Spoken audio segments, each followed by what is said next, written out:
तो मैं स्वागत करता हूँ जो है से कक्षा 8 के विद्यार्थियों का। और मैं उनके लिए जो है से एक कक्षा 8 का यहाँ से गणित का जो है से अर्धवार्षिक परीक्षा 2025 का एक मार्केट का पेपर लेके आ चुका हूँ। यह पेपर आपकी परीक्षा में जो है से आने का 100% चांस रखता है, क्योंकि ये वाला जो पेपर है ये एक मार्केट का पेपर है। और आपके प्रधानाचार्य जब विद्यालय में पेपर कराएंगे तो यही मार्केट के पेपर को जाकर जब मार्केट से खरीदेंगे तो यही वाला पेपर आपकी परीक्षा में आ जाएगा। तो आप लोग भी इसको बिल्कुल निश्चिंत हो जाइए, क्योंकि आपकी परीक्षा में इस प्रश्न पत्र के आने का चांस 200% है। तो चलिए यहाँ से हम लोग इस प्रश्न पत्र को यहाँ पर हल करते हैं, ताकि आप लोग की परीक्षा में जब यह प्रश्न आए तो अब आप लोग यहाँ पर इसको अच्छे से यहाँ पर करके यहाँ पर अच्छा अंक प्राप्त कर दें और टॉप कर दें।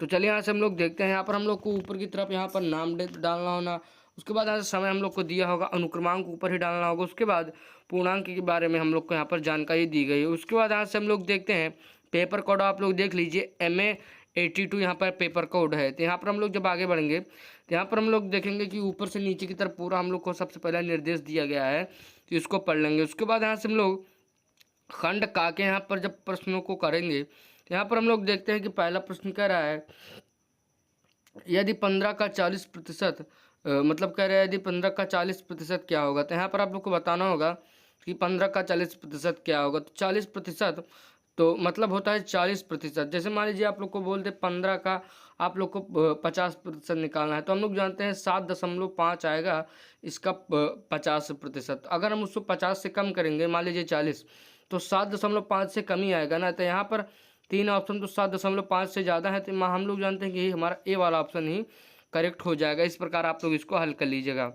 उसके बाद अब प्रश्न संख्या 2 का 3/4 का व्युत्क्रम यानी उल्टा क्या होगा। जैसे मान लीजिए 5/3 है, तो 5/3 का व्युत्क्रम 3/5। तो यहाँ पर हम लोग से पूछ रहा है 3/4 का, तो यहाँ पर ए वाला ऑप्शन ही 4/3 यहाँ पर इसका सही उत्तर हो जाएगा। इसी प्रकार से आगे बढ़ेंगे तो प्रश्न संख्या 3 हमसे कह रहा है त्रिभुज के कोणों का योगफल बराबर होता है। तो हम लोग जानते हैं त्रिभुज के तीनों कोणों का योग 180 डिग्री यहाँ पर होता है। उसके बाद प्रश्न संख्या 13 हमसे कह रहा है, प्रश्न संख्या 4 कह रहा है 13 × 13 यानी 13 का वर्ग यहाँ पर क्या होगा। तो 13 का वर्ग यहाँ पर हमारा 169, जो कि हमारा बी वाला ऑप्शन यहाँ पर दिया गया, यही हमारा सही उत्तर हो जाएगा। उसके बाद हमसे यहाँ से प्रश्न में यहाँ पर कुछ फिर से पूछ रहा है, कह रहा है 1 मीटर में कितने सेंटीमीटर होते हैं। तो हम लोग जानते हैं कि 1 मीटर में 100 सेंटीमीटर। यहाँ पर हमारा ए वाला ऑप्शन ही जो दिया गया है यही हमारा इसका यहाँ पर करेक्ट ऑप्शन हो जाएगा। तो हम लोगों ने यहाँ पर अपना बहुविकल्पीय प्रश्न हल कर लिया। तो अब हम लोग थोड़े यहाँ पर लिखने वाले प्रश्नों की ओर यहाँ पर बढ़ते हैं। तो यहाँ पर जो है से हम लोग देखते हैं कि यहाँ पर हमारा जो सबसे पहला दिया गया है खंड खा। तो यहाँ पर खंड खा में हम लोग को यहाँ पर छठा प्रश्न कह रहा है यदि किसी संख्या का पद 25% 12 हो तो वह संख्या ज्ञात कीजिए।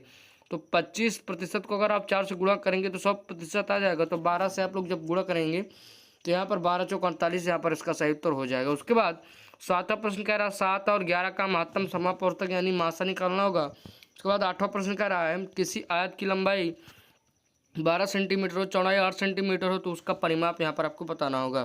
उसके बाद 9वां प्रश्न कह रहा है एक पेंसिल की कीमत 6 रुपये है, तो 25 पेंसिलों की कीमत यहाँ पर आप लोग को बतानी होगी।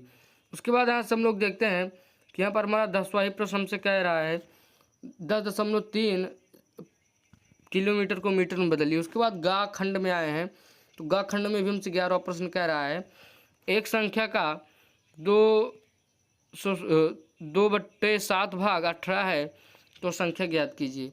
उसके बाद 12वां प्रश्न कह रहा है किसी त्रिभुज के कोणों का अनुपात 2:3:4 के अनुपात में है, तो कोण ज्ञात कीजिए। उसके बाद 13वां प्रश्न कह रहा है हमसे 15 और 20 का लघुत्तम समापवर्तक यानी एलसीएम बताना होगा। उसके बाद 14वां प्रश्न यहाँ से हम लोग से फिर से पूछ रहा है एक समचतुर्भुज का भुजा 9 सेंटीमीटर, उसका क्षेत्रफल बताना होगा। उसके बाद 15वां प्रश्न कह रहा है 2400 रुपये का 2 वर्ष के लिए वार्षिक साधारण ब्याज यहाँ पर आपको बताना होगा, वो भी 5% के लिए यहाँ पर दिया हुआ है। खंड घा में हम लोग देखते हैं तो पहला प्रश्न 16 यानी हमसे कह रहा है एक आयत की लंबाई 15 मीटर और चौड़ाई 10 मीटर, तो उसका क्षेत्रफल और परिमाप आपको बताना होगा।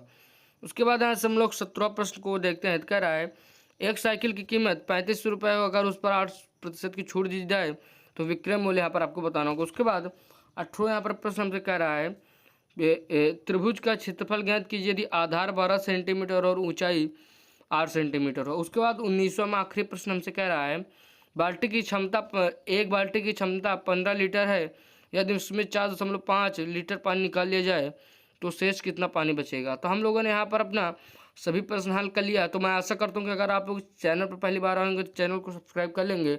और मैं आप लोग को एक और बात बताना चाहता हूँ कि अगर आप लोग 9th से 12th के बीच में चाहे जिस भी क्लास में जाएंगे, आप लोग को हमारे चैनल से ऐसा वीडियोज़ हमेशा प्रोवाइड कराया जाएगा। चाहे आप लोग फ्यूचर में भी आप लोग इसका फ़ायदा उठाना चाहते हैं तो हमारे चैनल को सब्सक्राइब जरूर करें। तो चलिए हम लोग एक और वीडियो में, लेकिन जाने से पहले आप लोग चैनल को सब्सक्राइब यहाँ पर करके ही जाइएगा।